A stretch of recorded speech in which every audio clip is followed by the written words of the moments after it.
এৰিয়াত যিটো তেওঁলোকৰ সন্তান জন্ম দিয়াৰ হাৰটো বেছি।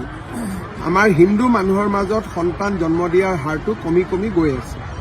গতিকে পাৰ্থক্যটো আছেই। সেইকাৰণে আমি সকলো হিন্দু মানুহক কওঁ যে আপোনালোকে এজন সন্তানত নাথাকিব, অন্ততঃ দুজন জন্ম দিব লাগে।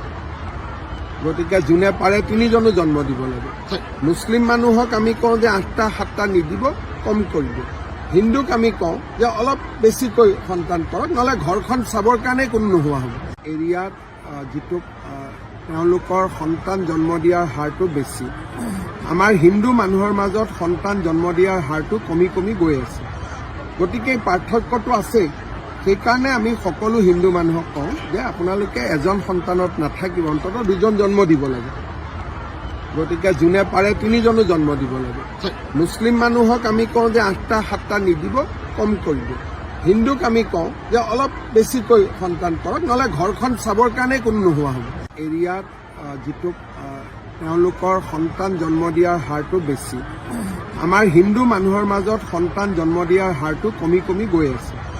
গতিকে পাৰ্থক্যটো আছেই। সেইকাৰণে আমি সকলো হিন্দু মানুহক কওঁ যে আপোনালোকে এজন সন্তানত নাথাকিব, অন্ততঃ দুজন জন্ম দিব লাগে।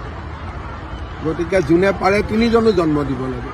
মুছলিম মানুহক আমি কওঁ যে 8টা 7টা নিদিব, কম কৰিব। হিন্দুক আমি কওঁ যে অলপ বেছিকৈ সন্তান কৰক, নহ'লে ঘৰখন চাবৰ কাৰণে কোনো নোহোৱা হ'ব।